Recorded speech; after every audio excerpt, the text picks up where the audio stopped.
Rants the Boys, the only boys podcast terrified for that's still asking, why haven't any of the boys died yet? I'm one of your hosts and jack of all trades, Mono, and with me is my co-host and master of none, Kira. Yeah, and this one didn't even rack up more body count. No.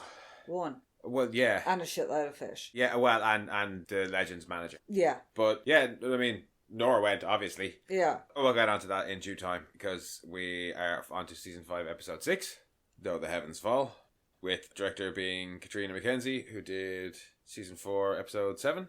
And writer was David Reed, who's done like 5 or 6 episodes, but he did the Season 3 finale, the Season 4 finale, and will be doing the Season 5 finale as well as this episode. Okay. So he does endings. Yeah, so a lot riding on him for this one anyway. We know who to blame if it all goes wrong. Yeah, him and Kripke in the stocks. Yeah. No, I still have faith. I reckon they'll do good.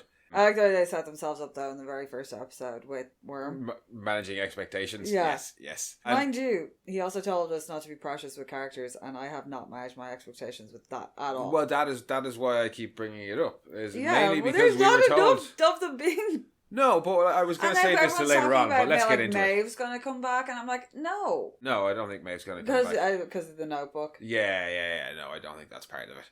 Yeah, I was going to save the talk about characters not dying till the end, but let's get into it. Well, actually, let's do a summary and then let's get straight into that. The virus is finally ready to go, and Butcher is ready to use it, V1 or no V1. Though a certain legend might be able to help out in that regard. Meanwhile, Sage moves to Plan B as soon as we've found out what Plan A was, and the Deep and Black Noir's rivalry comes to a head. Yeah, So that's the death in the episode. Fucking hell, like, Noir, slight overreaction? Yes, that is, but just on the subject of the deaths. Yeah. Yeah, okay, Could fly? Did he forget he could fly? Did he forget any self-defense skills? No, not so much about how he dies, just the fact that he is the only one who dies in this episode. Yeah. And like you said, we were told not to be precious.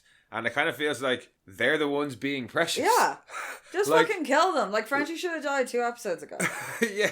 Like, he actually should have. I'm sorry, but... Well, I mean, especially if he's going to be the one who's going to die. After we see the size of, like, a non-blasty blast later on. Yeah. He totally should have been incinerated. Well, no, because Bombsight survives that one.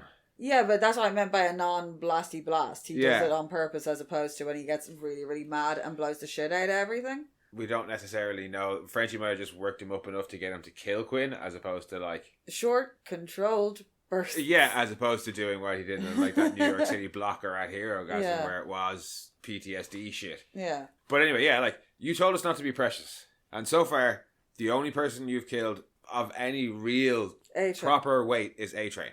I was sad to see Firecracker go, don't get me wrong, and I am sad to see Black Noir 2 go, don't get me wrong, but they were both only introduced last season. Yeah. A-Train was in the very first episode. He was the reason the whole thing started.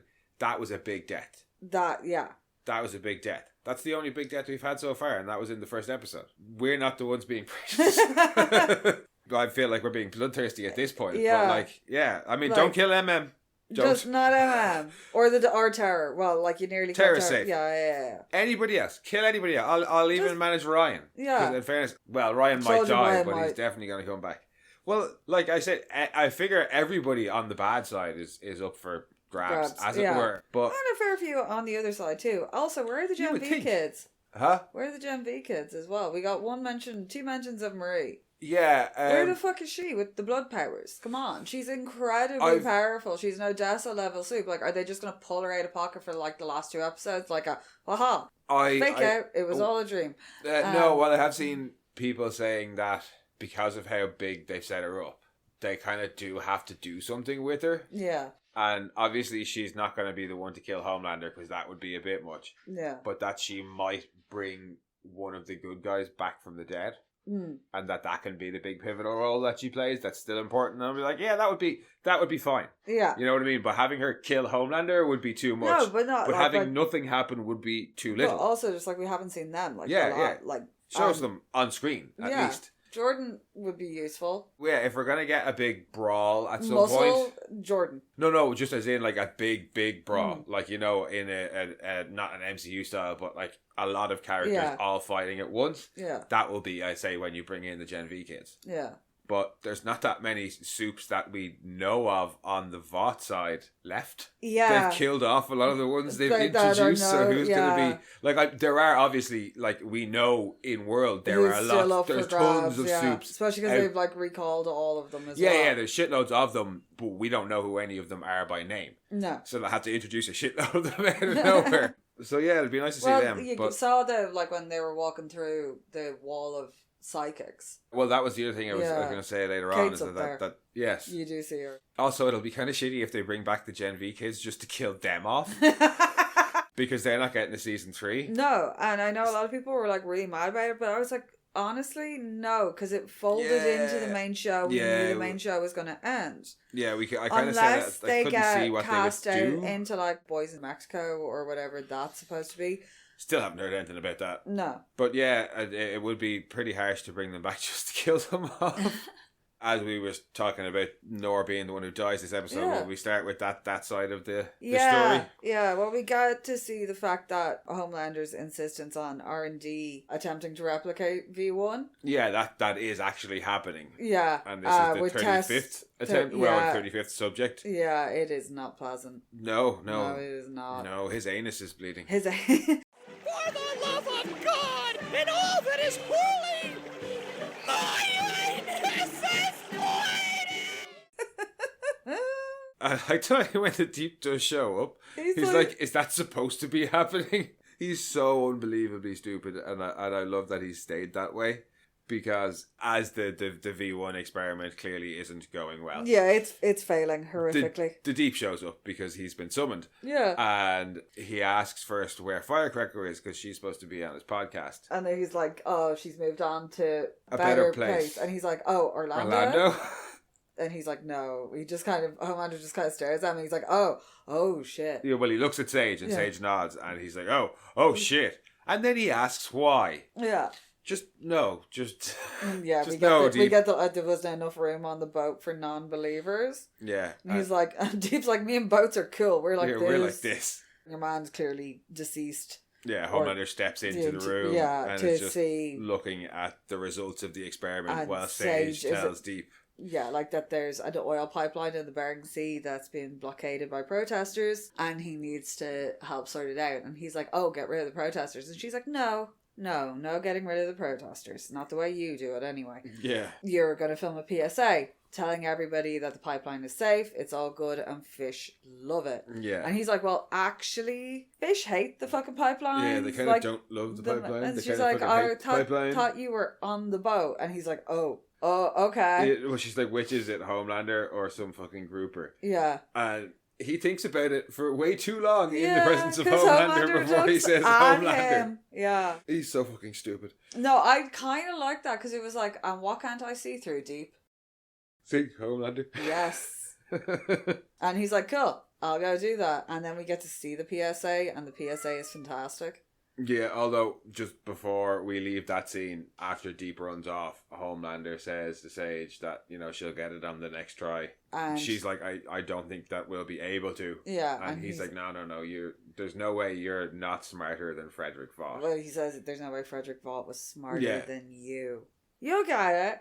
Yeah, just keep at it. Very subtle threat from Homelander, actually. Yeah, and I think that is part of the reason that she decides to go later as well. It's not just because of what Ashley discovers for her.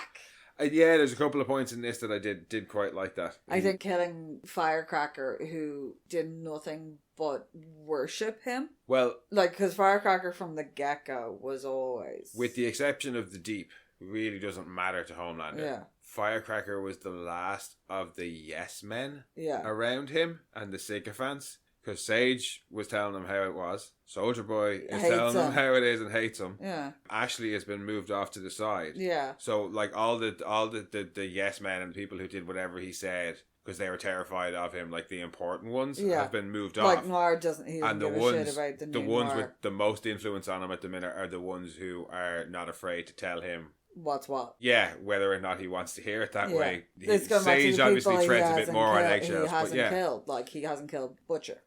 He's had ample opportunity to do it, but he hasn't. And you see then again later on in the episode with the legend. Yeah. So Homelander is starting to it's a solidification of that. Like Homelander doesn't kill people who aren't afraid of him or who stand up to him. Like, well, yeah, but, like Barbara, he doesn't kill but her. also that like, he's starting to take it on. Yeah. You know, because Stan had told him when he took over the company that he would fail because everybody was just all he wanted was people to just go, yes, sir. Yeah. But yeah, so Deep's PSA then. Yeah, Deep's PSA is kind of... hilarious. Yeah, it's ridiculous. Because oil is natural. Oh, yeah, and all those dinosaurs died for nothing. Yeah, if we just leave it in the ground, all those dinosaurs died for nothing. And all the fish totally love it. Yeah, and it's going to it's going to help provide low-income housing for fish. It'll create a new artificial reef for the fish to move into. I like how when you see that it's Noir who's actually watching it, he kind of looks disgusted. Yeah. Not for the fish's sake or anything, but just that, this is how low the deep will actually go. Yeah. This is the one thing that he supposedly does care about. Yeah. And he's happy to just be like, no, oil pipelines are great. And it's fuck those fish. The fish are fine, you know? But, that said, what he does is maybe a step too far. Oh, just a tad. Never mind the, ecological disaster that he creates. Yeah, because... he decides to head out to the Bering Strait, swim down to the pipeline, and punch a hole in it. Yeah, no, we don't find that out straight away. The first we hear of it is Ashley having a press conference. Oh, poor Ashley. Yeah. And it's worse than the Deepwater Horizon spill. Yeah, she's answering everybody's questions before they ask them. Catastrophic. And that it would take at least weeks to cap it. Yeah, they're not sure, but she's hearing weeks. And it was the Deep's baby. And he will be taking care of it. And then we get the brilliant cut to the Deep lying on a beach clogged with oil going, I can't breathe, while guys scrub all the oil out of his gills because he can't breathe. So and then funny. He sees the grouper. What's the grouper called? Jeremy. When they clean him up enough that he can breathe can get again. up and he sees the grouper lying on the sand and he's like, no, Jeremy, he runs you gotta survive. And he's starts giving him fishy CPR and he coughs, the grouper coughs up a bit of crude oil and is like, Kevin, we know. No, it was you, Kevin. Which is fucking brilliant. All the fish have turned on him. Also, can that fish speak? Yeah, to him. Well, no, but all the rest of them he communicates telepathically with.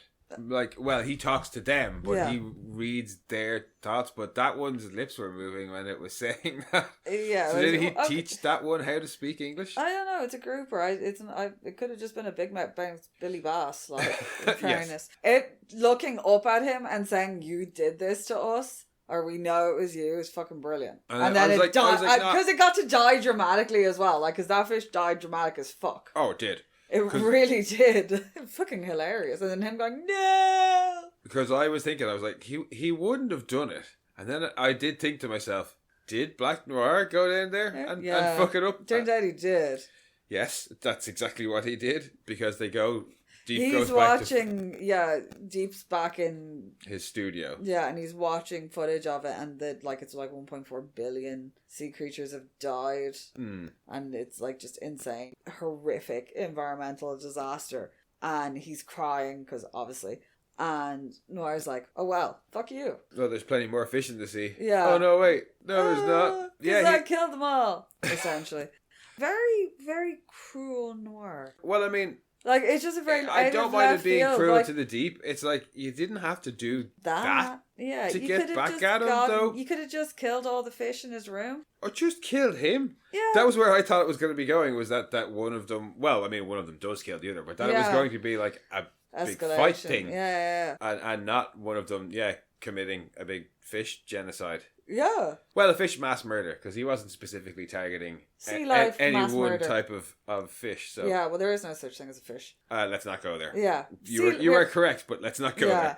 Sea life mass murder, because everything, and not just sea life, birds, all sorts of shit gets affected by crude oil. So, massive ecological disaster. Insanely huge. Just to get back at the Deep. Yeah. And yes, okay, even if Adam Burke was a national treasure, and I'm not saying he wasn't, but even if he was, still doesn't really equate to killing that many other living beings. I'm trying to work out if there's something like that in history. Not to that level of somebody maybe setting a fire out of spite and burning down an entire neighbourhood, or... What, accidental? Yeah. Murder? Yeah. Probably. I'd have to come back to you. To get back at somebody else. Oh, I'm sure there probably Insane was. levels of petty. I'm sure there was. I mean, Yeah. like, there's probably plenty of like medieval wars that were started on that basis alone. Oh yeah. You know, of just fuck Fuck you. you.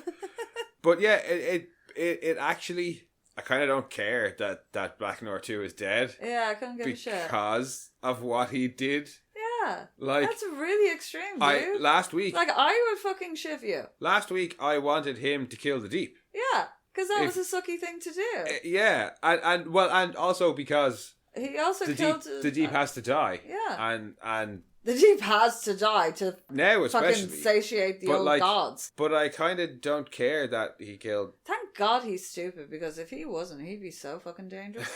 No, I mean, it's not. I'm not trying to like clutch my pearls over it or anything. I just think it was a dick move on his behalf. It really was. Like, it was. I'm not trying to say it was like out of character for him, or I'm super attached to Justin and Black Noir too. Yeah. Just, it was a dick move, and now I don't care that he's dead. Yeah. But yeah, he admits to doing the whole pipeline thing and swimming down there and punching a hole in it, and he says it was really shittily built, constructed. Then it's like, well, come on, let's do this podcast shit. Yeah, and he has the soundboard loads, and Deep is just like, fuck you, and chokes him out with some cables. I assume it's supposed to be a microphone cable. Yeah, and then manages to get one of the knives off Noir's back and stab him through the face. But now, back to what you were saying earlier. Noir does not defend himself well at all. And I no, know it's not the can original fly. one, but still, yeah, he can fly, and we saw him fight other things or other people before. So like I know it was mostly MM and a minigun, but yeah, dude, you can fly. And we saw him fight Annie at the start of the season. Yeah. And again, Annie kicked his ass, but we still saw him. Like, yeah, he can fight. He can, like, come on. Yeah, do like stand up for yourself at least a little bit. Like, he didn't even get any hits in. Just on the launch yourself backwards, dude. Or straight up into the ceiling, because he can fly. Because he can fly, yeah. Either or. Like, just one good solid launch. So, absolute dick move before he died. Yeah. Didn't died fight shamelessly. Didn't fight back when he was getting killed. So shameful death. Went out like a punk and deserved it. Yeah. No shield for you. Sorry, Justin. Yeah. Fuck you, Justin. You have besmirched his legacy. Give me back good old... I know, it's the same character actor and everything like that, but I'm like, want old Noir. Nothing just against... grooving away in the background. That's just nothing against Nate Mitchell. No. I really didn't like Noir too, the character. I just thought he was... Well, I did, up until this episode. Yeah, and I was like, fuck you. I was rooting for him last episode. I was like, yeah, he's going to get out. He's going to Broadway. He's going to try and quit. It's not going to end well. Oh, I didn't think it. Didn't think it was gonna like end well for him. No, but I did want to see him attempt to resign. No, I didn't think that was gonna happen. Yeah. But I was thoroughly enjoying it. Yeah. But yes, went out like punk and deserved it. Yeah. So, having covered all that, will we go back to the actual start of the episode? Yes. I've forgotten what the start of the actual episode was. We're in the cinema with the legend. Ah, yes, the legend getting dressed. Well, I think he's living in the cinema.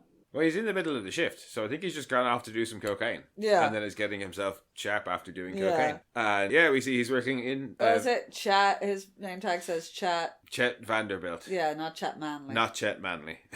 Because I was like, Vanderbilt? The fuck? I wonder, is that supposed to be his actual name? The legend? No, because they're like, he's like, yeah, no, this is my really believable name. He says it's my totally real and believable name. Yeah. But it could be. But the Vanderbilts are literally one of the richest families in America. I'm sure they're not the only people in the world with that name, though. And it's not like he's poor. Yeah.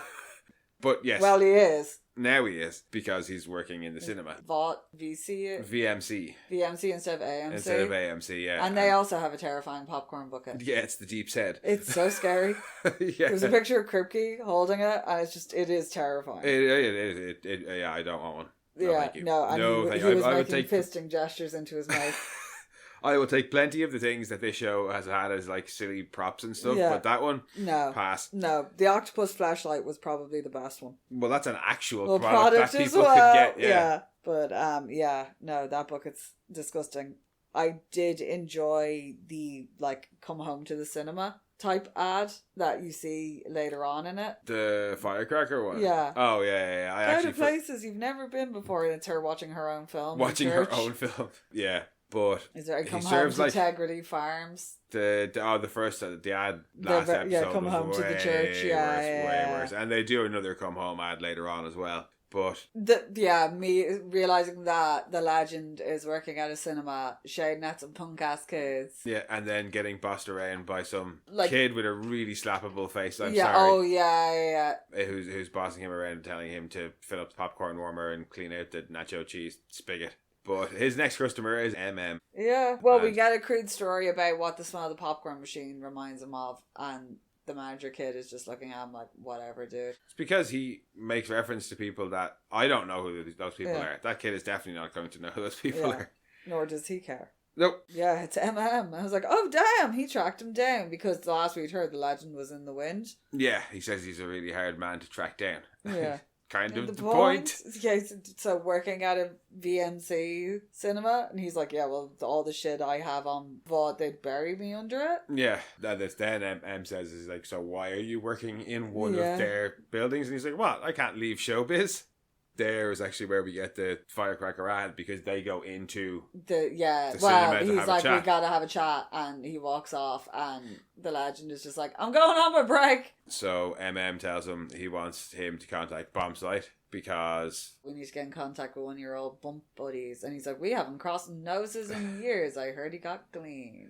I just like the way he keeps calling him a shitbag bear. Yeah, we don't poke the shitbag bear. But he tells him we think he still has some V1. Homelander knows about V1. He's immediately like, V1, we burnt all that shit. And it was like, ooh, the legend knew about V1. Yeah, I was kind of surprised that he knew about the V1. Yeah. He was like, oh, we burnt all that shit. And he was like, yeah, well, Homelander knows about it. And he's like, well, who the fuck told him about it? Like, what fucking moron told Homelander about V1? And he's like, well, MM's right to say that it kind of doesn't matter. Yeah. Because he knows about it now. And if he gets it, we're all everybody's fucked. So they need him to go and contact Bombsite somehow.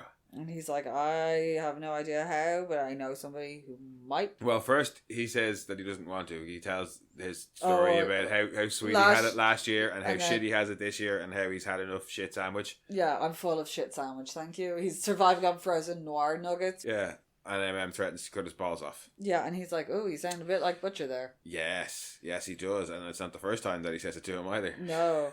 MM gets a lot of not the only time he says it to him, even. How he gets him to come around is like by saying, like, look, if he gets it, he's got all the time in the world to hunt you down. Yeah. And he will. It's also the balls thing, because he's like, I do need my balls. Yeah, they are useful to me in many ways. So yeah, he does agree to go and poke the shitbag bear. Yeah. MM takes him back to their hideout. Yeah, where Huey and Butcher are arguing, but not as loudly as they were last week about using the virus. They'd come to kind of an agreement that they would continue to look for the V1 until the virus was ready. Yeah, but as soon as the virus was ready, they were going to go, because it's just too dangerous to wait. Yeah. Yeah, we get that whole, look, Frenchie says it's ready. Yeah, we're out of time. And I do like the way Butcher is kind of conciliatory. He's like, we are out of time, mate. We're out of time. It's now or never. We can't risk it. Even just the tone of voice he uses. But that we cannot risk him getting that. But it's what he said last week. Yeah. Like, and they still have 24 hours as well, because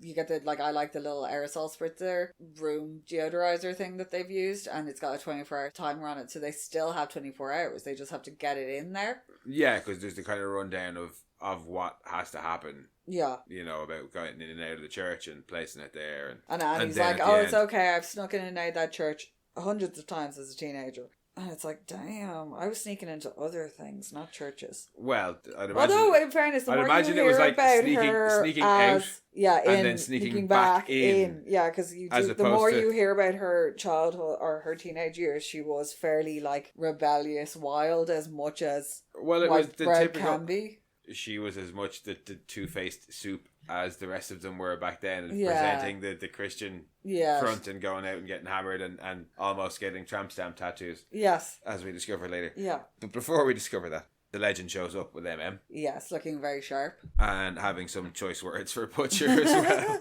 He tells them that while he doesn't know how to get in contact with Bombsite directly, he does know how to get in contact with his missus. Yeah. Or his ex-missus. who will likely know how to get in contact with him. Yes. And mentions that it's Golden Geisha. And he's like, wow, that's a really racist sounding name. And Kimiko is immediately like, I loved her. Yeah. He says the thing about her and Eric Estrada having a very steamy fuck scene and how it was very progressive for the time. Yeah. And is that just because Hispanic and Asian person having a sex scene? Yeah, and well, not two white people? Yeah, well, like, look at all the furore over the second season of Star Trek, the original series, where Shatner kissed a black woman. He kisses Uhura. That was in the 60s. Yeah. And I think they're talking like 80s, maybe early 90s for I don't know. this. Well, Kimiko said she watched her stuff as a kid. Oh, we did skip over the hilarious Democratic Church of America ad. Oh, God. About how Homelander was a rebel. Yeah. And, why the fuck is Hosier? A loped out troublemaker. Yeah. But yeah, they're using Hosier because they have no idea what the song is actually about. They're just like, hey, it's that song with church in the title. Yeah. Let's use that one. But the ad says come home like 7 times. And it's only like 30 seconds long. But, come home to Integrity Farms. Pepperidge Farms remembers. It's that, like, Namba berries. I just they come home repeatedly. Yeah. Come home to Homelander. No, stop telling me to come home. But yeah, sorry. So legend says that Geisha is living in Vought Villages, which is like a retirement home for soups. Old soups. Yeah. So that's where they decide to head off. But they're going to split up because they've got to get the virus into the church for Homelander's big Sunday sermon thing that's happening. That's what the ad is actually for. Yeah, because the plan is he gets up to do his big address, they release virus, he dies. The virus, they've got it in on national TV. Air freshener. Well, yeah, I mean, if you're going to do it, you want everybody to know. Yeah. He's getting struck down by God. Yeah. So Annie and Huey are going to go off and set that up because Annie knows how to get in and out of the church. Yeah. And the rest of them are going to go with the legend to try and see Geisha. Yeah. Sticking with Annie and Huey. As they are en route, Huey has obviously had to stop and take a piss. Yeah. When he's ready to go again, and he's like, hang on, before we head back on the road, let's just like sit for a minute and look at all the dick-shaped clouds that there are to see in the sky. Yeah, because he's like, oh look, it's something like really sweet and innocent, and she's like, that's a frog sucking a dick. Every single one of them sucking a dick. But she says that it's a top 5 basically things she wants to do with Huey, more or less, before she dies. Yeah, and Huey's like, don't say it like that. Well, like, they could all be dead tomorrow. Yeah, she's being realistic. But Huey, they could get into a car crash on the way there because he's got the virus with him. Like, yeah. She talks about how hopeful he constantly is, and kind of where are you getting it from? He tells a story about his dad when he was very little and would get upset, which was often. His dad would tell him that the problems that he has are 10% what's happening to him, and 90% how he reacts to it. That's a really good impression of Simon Pegg. It is a ridiculously good impression of Simon Pegg as Hugh Senior. Yeah. Just way too good. It was really, really, really, really, really good. Like, because he was like, yeah, you know, like, it's... You couldn't hear him, But it's so believable that, yes, this is something that Hugh Senior said to Huey so often that this is Huey doing his dad doing it, and it's a little small bit of attention to detail, but I really, really appreciated it, and it was, a spot-on impression of Hugh Senior from Huey. Yeah, well done there, Jack Wade. But yeah, he says that then when he was in the internment camp for the year, he was super angry all the time. And, you know, he started to realize what his dad actually meant by that was, that's the only thing that he kind of could control was how he reacts to it. And the only thing he kind of had left was hope. It was like he could give up. Yeah, he could react with despair. Yeah. And end up dead or like Or he could react with keeping his hope and being the Huey that we have known for most of the show. Yeah, who's always trying to see the good or do something at least positive. Except for a little wobble in the middle of the show there. Yeah, where he had his bastard arc. But we got past that pretty quickly. Yeah, but don't they all have to have like that moment in their hero journey? Oh yeah, I make fun, but I appreciate how it was done with Huey. Jim hunting the proto-molecule on Ganymede. Yeah. Yeah, no. I appreciate how it was done with Huey. It was, especially because it was utilising the V24 and he got was just easy to make fun of because he was being a little bitch about it. He was being such a little bitch. See? Yeah, because he was like, I got it all good and then it all went to shit. But yeah, no, now he's back being hopeful, Huey, and that's good. Then Annie goes back to seeing dicks in the clouds. Yeah. Huey tells her it's unsettling. How many dicks she sees in the clouds, and they have a little cuddle. Yeah. And when we next check back in with them, they are at the church. He's actually looping security cameras before they go inside. Yeah, before they go in this time. For once. And they sneak their way in. As they go in, they go past the wall of psychics. The wall of psychics, yeah. It's Huey who realises that they're all psychics, isn't it? And he's like, what does Homelander want with them all? And something nefarious. Well, inevitably, yes. Is he going to like link them all together and make them some sort of giant Cerebro? I'm not sure what the plan is with the psychics. And it seems kind of weird to bring it up this late in the game. Yeah. Especially if it's just going to be a throwaway thing, why mention it at all? So yeah, I don't know. I can't think. Are they going to be spreading his word? Oh, could that be it? That everybody who comes to the church is going to come into contact with one of them, or they're going out as missionaries? Yeah, and like literally using their psychic powers to convince people Homeland. Yeah. You know, but imagine, Kate's just got to. I was just going to say, imagine Kate's just got to put. If Kate was people. On side, Kate just walking up to people and touching them and going, "You believe Homelander is God. You believe Homelander is God. Yeah. You believe Homelander is God." So yeah, if they have legions of psychics doing that's the most likely use for the psychic, I would say, is make people believe. Oh, Father doesn't even have psychic abilities. He's just essentially, I think he's Banshee. He's got like sonic blast. Yeah, I think we were just conflating everybody standing up. Yeah, it was just speech like in that first episode. People being caught up in the furore. Well, that's what I'm saying. Yeah, we thought that maybe he was commanding them, and that it was like a lesser version of Jesse's power from the Preacher. But yeah, it appears to just be more of a Banshee thing. Yeah. Because when they are actually on stage... he's convincing enough as it is. Like, well, fucking pastors and preachers and those mad fucking bastards are all convincing without having... Oh, yeah. So it's the educated masses they're going after. And the people in the camps. Well, yeah, it very likely is to do with that. That was one of the other reasons why I thought maybe why our father had kind of some sort of convincing-y powers, especially when he talks about preaching as a young boy. Small child, yeah. Because, when Annie and Huey are actually at the kind of up on stage trying to plant the virus. Oh, and you see that the crucifixion has been replaced with the big Homelander. Yeah. I was like, Jesus Christ. Literally. Yeah. But Father shows up. Yeah, Huey goes off behind the stage to set up the little spritzer thing, and Annie's kind of just looking at it, and Father is like, I wondered who it was who looped the cameras. Come to repent. Because they grew up to... Well, she has the comment about him being like the cool older brother. Yeah, because we get his name being Aaron. Yeah. And she's like, hi, Aaron. She tells the story about trying to get the tramp stamp tattoo, and she's like, I'm here to talk you out of a bad idea, like you talked me out of many. Yeah. I figured it, I figured I owed you that much. I don't believe her, but there and then in the moment, she is like, well, I did know this guy. And maybe there's a chance that I could. Yeah, he was a reasonable guy back then, but no, he has bought in entirely. He has drunk the Kool-Aid. That speech about when he was a 9-year-old. Yeah. And how he used God never answered me.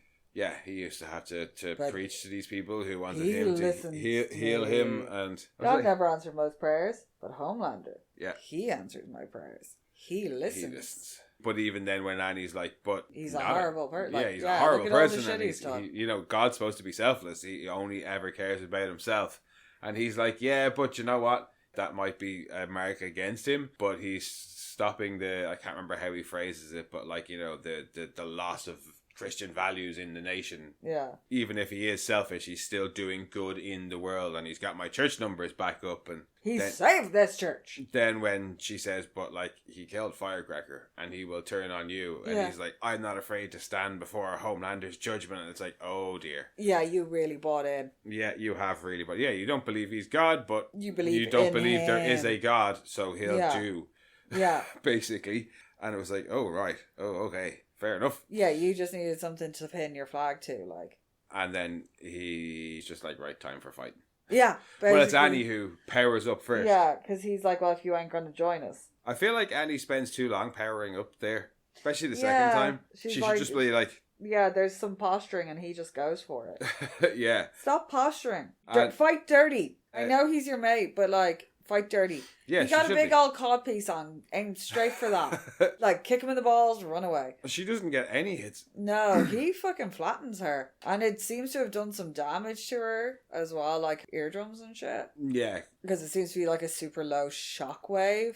You can hear like her high pitch when she's holding her hands to her ears.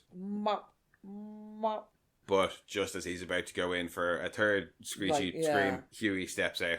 And he's got like the little vial of black goo, and he's like, "Do you know what this is?" And you can let her go. You'll be dead in 30 seconds if I open this, so you better let her go. And he's like, "Well, she'll die too." And he's like, "Nope, she took the antidote." And he believes it. Yeah, well, I mean, whether or not he believes the antidote, he believes that Huey is gonna do that. Well, doesn't whatever him and Annie have made their like Annie would want him to do that as well. Yeah, because either way, if he doesn't, he's gonna kill her. Yeah. Better that Huey get out of there. Yeah, then they than both she die for nothing, and he turned around and find Huey there anyway. Yeah. Thankfully, it doesn't come to that.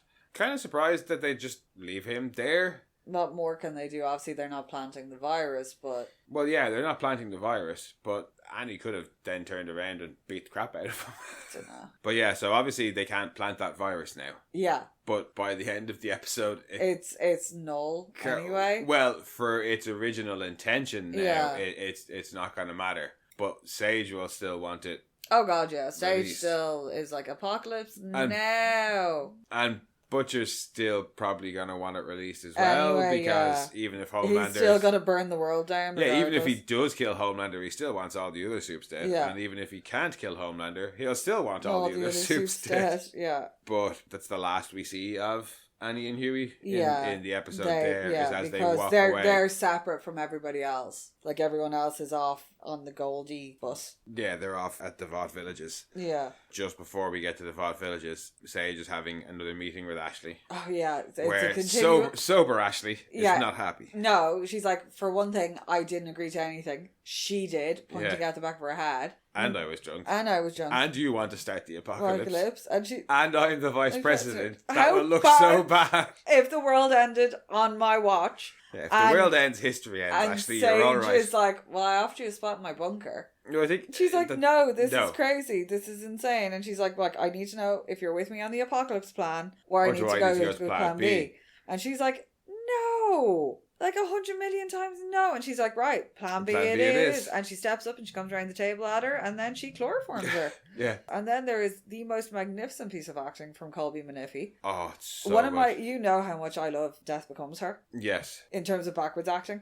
This. Yeah, well, I mean, between the spinning around last week and the way she gets up and stumbles around the place. It's when she puts the hands on the waist. Yeah. And they're pointing, like, she's fucking brilliant. I love it so much. Again, props to Colby Miniffy for her acting in this episode. There was the face on her when Ashley's supposed to be passed out and back Ashley's doing all the talking. Just that face alone was fucking hilarious. No, the best thing, there was watching an interview with her recently, and somebody asked her how she got into character for Ashley, and she just goes and hyperventilates in a corner for like 4 or 5 minutes, and then she goes and does the scene, because Ashley's always so fucking wound up, because all the way up until like maybe this season, her life was always constantly in the balance. And now that she's a soup and she thought things would get better, her life is now constantly in the balance again. Even when she was like CEO she thought she had all the power, like with Tech Night and shit. She has that line there about not wanting to do it to Sage. Yeah. About how if she wanted to asphyxiate, she'd do it herself, because at least she'd get off. Yeah. Anyway, the conversation that Sage has with Back Ashley is, apocalypse or no apocalypse, I need your help to stop Homelander from getting the V1, because it will be bad for all of us. Yeah. Back Ashley having to reassure the Secret Service. Oh, yes. Fell down, stood my toe. It's all okay. Her authorization code. Ginger snaps.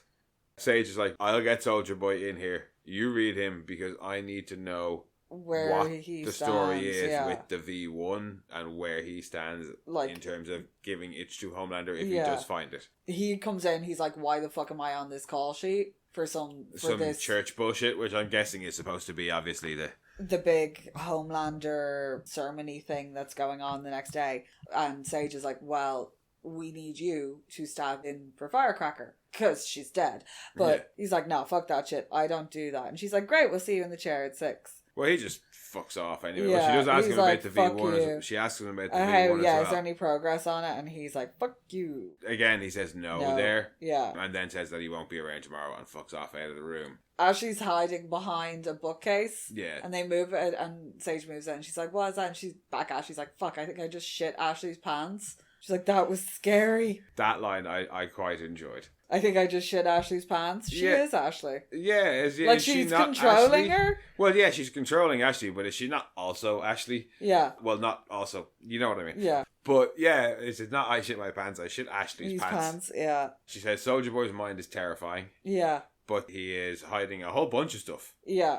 But he also has this weird grudging almost pride about Homelander. Yeah, and he doesn't want him to know it. Yeah, how far he's gone and how much power he's amassed. Yeah. But yeah, he doesn't want him to know it. He's also got a lead on V1 and he's got... he's got all of Crime Analytics looking for bomb site, but not to tell her. Under instructions, not to tell her. And that's when she's like, right, fuck this shit. I'm out of here. Plan C time. Goes back to the desk, grabs her journal, the Maeve diary. Yeah. I'm out of here. And back Ashley's like, well, what am I supposed to do? And she's, where are you going? And Sage is like, well, I'm going to go and cut out my tracking ship and never come back here again. And she's like, you're just leaving me? And that's what she does. That all happens before the press conference that we see Ashley in for the Deep and the oil spill. Yeah. Because Ashley in that is like, please excuse me, I'm fighting off a massive migraine, which must be the absolute killer headache she'd have after the chloroforming. I'd imagine that it'd be a bitch of a hangover. It is reportedly like, because it used to be like an old school, real old like an timey addiction as well. Oh, really? Like laudanum people would kind of chloroform themselves as well for a swimmy high. And yeah, apparently it is absolute bangers. One of the other things that we get kind of dotted through the episode. Because they've gone to the retirement village, they're showing a lot of old movies, old ads. Yeah, and the first one... And we get a lot of the old VOD ads. So we get, what was it, Indian Chief? It's Engine Number 9. It's the name of the show. And yeah, it's a fire like chief being like, I'm the chief here. And he's like, I smell smoke. And obviously it's a white guy, because of course it is. But we knew that from, I think, Gen V Season 2. Yeah, talking about him being white. No, when they did the V-52 thing, that was the very first time we saw anything to do with Bomb Sight being in it. I think that was maybe Season 3. But this we actually No, that's not Bomb Sight. He's in the home. He's the guy you see later on. Not Bomb Sight. Fuck. Apache Chief, or whatever he's called. Big Indian Chief. Sorry, because Bomb Sight's the one doing the diet pills. The diet pills, which is the next little kind of small thing that we see. They're diet pills made out of amphetamine. They're methamphetamine pills. Yeah, proper 1960s shit. Mommy's little helper. That's why all them housewives were so fucking happy to stay at home all day. You chock me full of uppers, I'll stay in the house fucking cleaning and baking till the cows come home. Gotta burn off that energy somehow. Is there a third one then? Or is it just Engine and the... You get a little hefty. Yeah, and the I love a vintage Pathé ad. Oh, the diet pill ad I thought was better. I didn't quite have the transcontinental accent that I crave. But actually, at the Vought Villages, fuck you home. The Legend and Kimiko head in on their own. Yeah, because they're probably somewhat of a low profile. Yeah. But as he discusses, he's had sex with nearly all of them there, and Kimiko's like, "How is that low profile?" And he's like, they're all very tight-lipped. Well, at least on their faces. I liked his line about joining the Mile High Club without a plane. Yeah. So that was a flying soup in the 1970s, or could she just jump real high? Bomb Sight's a flying soup, and so is... Yeah, but that's always been the thing about, and this one can fly with Homelander. You said that before, but I still think that was just a case of Stan being like, he's everything Soldier Boy was, plus he's got laser eyes, and he can fly. Okay. I don't think it's supposed to be, it is clearly not supposed to be that he was the first flyer, because there were flyers before him. Swatto was there as well. Yeah, he had wings, but Bomb Sight and obviously that one there as well. But yeah, no, I still think it was just a case of it's a this and this. Therefore, he is better than Soldier Boy. Yeah. So they spot Goldie and head over and try and, well, he tries to ease his way in. And after Kimiko says that she's a big fan, she basically just blurts out immediately like, yeah, we want you to contact Bombsite. Yeah, and she's like, what the fuck? Yeah, she is not pleased at all. Yeah, no, but I do like the whole there's not enough condoms in the world to make me fuck you again. I preferred his lines about fever when she's like, I knew you had the yellow fever. Because I got all the kinds of fever. And the United Colours of fever. Kimiko then being like, oh no, I don't want to fuck him. I think he's old and disgusting. That's why he turns around to her and goes, you know I can hear you when you say that. Is the implication there that he knew she was mute at some point? Or is it just like, I'm right here, I can hear you. Yeah.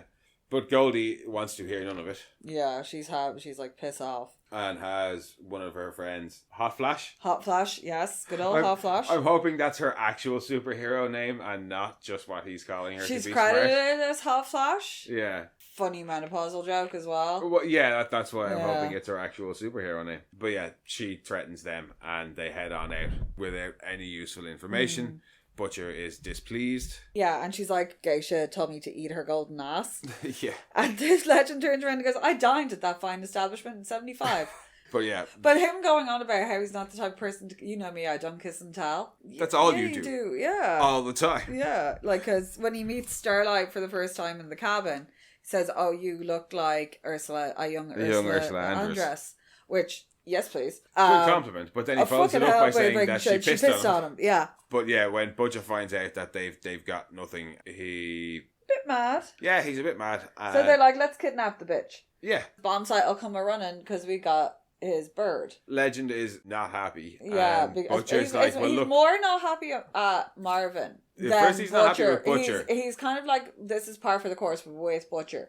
Because that's the whole thing. He's like, we do it Butcher's way, way more people will die. Well, he just says, it hurt. always ends bloody with you. Yeah. Marvin's always been the one who's like tempered him, but now if is going the same route as Butcher, there's no hope for any of them. That's kind of how he gets into it, because he says it always ends bloody with Butcher and that these people are his friends. And then Butcher's like, it doesn't matter because they're all going to be dead in a week. And he's like, what the fuck does that mean? And he says Marvin talks some sense into him. And it's like, he's the only person making sense. And he's like, oh no.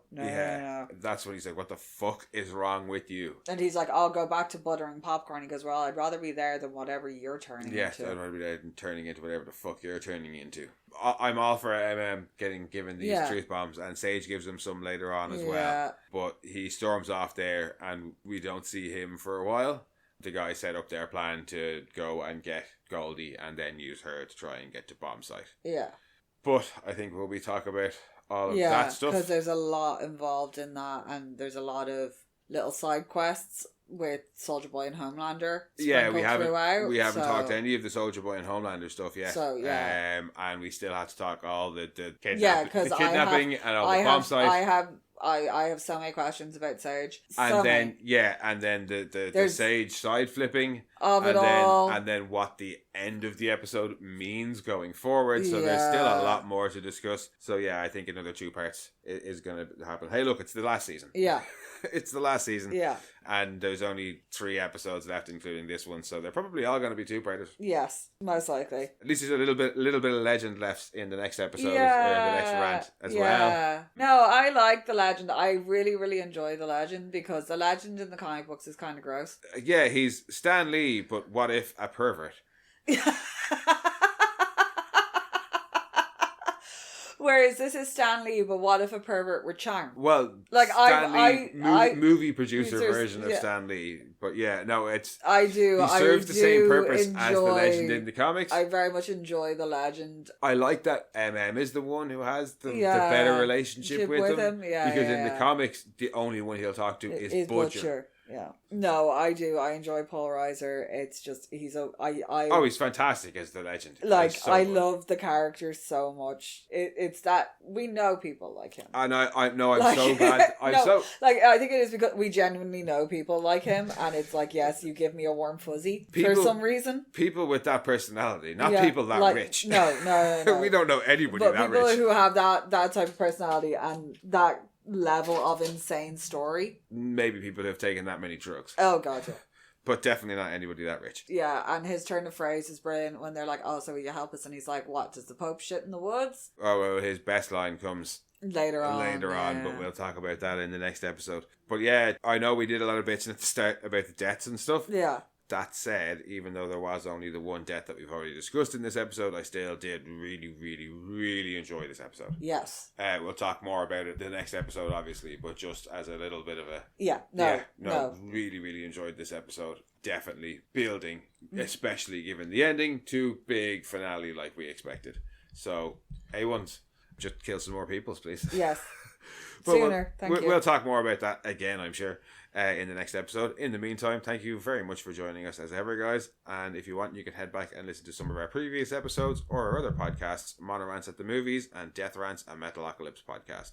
Or you can come and chat with us on Twitter at rantsmono, on BlueSky at monorants, on Instagram at monorants_the_boys, or you can send your own rants to monorantspodcast@gmail.com. And we'll catch you all soon. Bye-bye.